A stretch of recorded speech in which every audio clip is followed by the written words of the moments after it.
ஆரணி அருகே ஏலம் எடுப்பதில் ஏற்பட்ட முன்விரோதம் காரணமாக ஏற்பட்ட மோதலில் இந்து முன்னணி அமைப்பைச் சேர்ந்த நபர் தாக்கப்பட்டு படுகாயமடைந்தார்.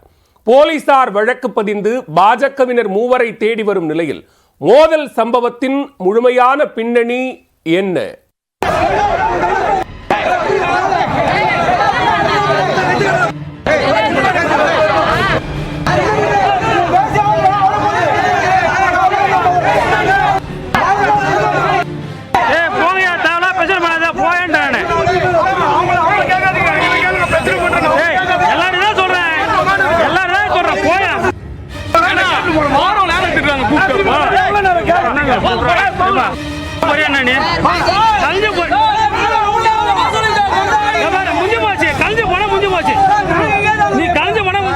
திருவண்ணாமலை மாவட்டம் ஆரணி அருகே தேவிகாபுரம் கிராமம் அமைந்துள்ளது.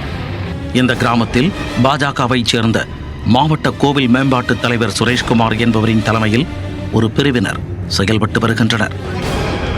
இதேபோல் இந்து முன்னணி அமைப்பைச் சேர்ந்த சிவா என்பவரின் தலைமையில் ஒரு பிரிவினர் செயல்பட்டு வந்துள்ளனர். இந்நிலையில் தேவிகாபுரம் கிராமத்தில் உள்ள உழவர் சந்தையில் கடந்த மார்ச் மாதம் பகிரங்க ஏலம் விடப்பட்டது. இதில் பாஜக மற்றும் இந்து முன்னணி அமைப்பைச் சேர்ந்தவர்களுக்கு இடையே கடும் போட்டி நிலவியது. பாஜகவைச் சேர்ந்த சுரேஷ்குமார் தரப்பினர் சுமார் 8 லட்சம் ரூபாய் கொடுத்து ஏலத்தை எடுத்துள்ளனர். இதனால் இரு தரப்பினரிடையே முன்விரோதம் இருந்து வந்ததாக கூறப்படுகிறது. இந்நிலையில் இந்து முன்னணி அமைப்பைச் சேர்ந்த அறிவழகன் என்பவர் 2 தினங்களுக்கு முன்பு தேவிகாபுரம் கடை வீதியில் உள்ள பேக்கரி ஒன்றில் தின்பண்டங்கள் வாங்கியுள்ளார்.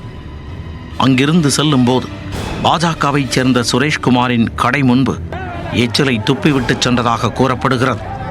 இதனால் ஆத்திரமடைந்த சுரேஷ் தரப்பினர் தட்டி கேட்க 2 தரப்பினரும் அங்கு கூடிவிட்டனர். அவர்களுக்குள் ஏற்பட்ட வாக்குவாதம் மோதலாக உருவெடுத்து கைகலப்பில் முடிந்தது.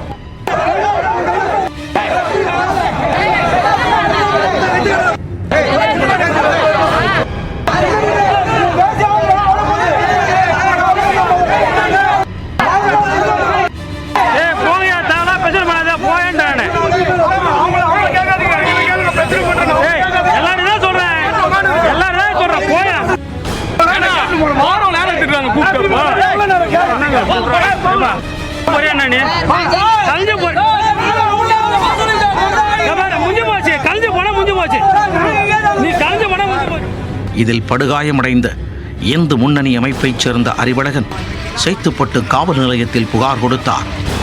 வழக்கு பதிவு செய்த போலீசார் பாஜகவைச் சேர்ந்த சுரேஷ்குமார் உட்பட 3 பேர் மீது 3 பிரிவின் கீழ் வழக்கு பதிவு செய்தனர். தலைமறைவான மூவரை போலீசார் தீவிரமாக தேடி வருகின்றனர். ஏலம் எடுப்பதில் ஏற்பட்ட முன்விரோதம் அடிதடி மோதலில் முடிந்த சம்பவம் அப்பகுதியில் பரபரப்பை ஏற்படுத்தி உள்ளது.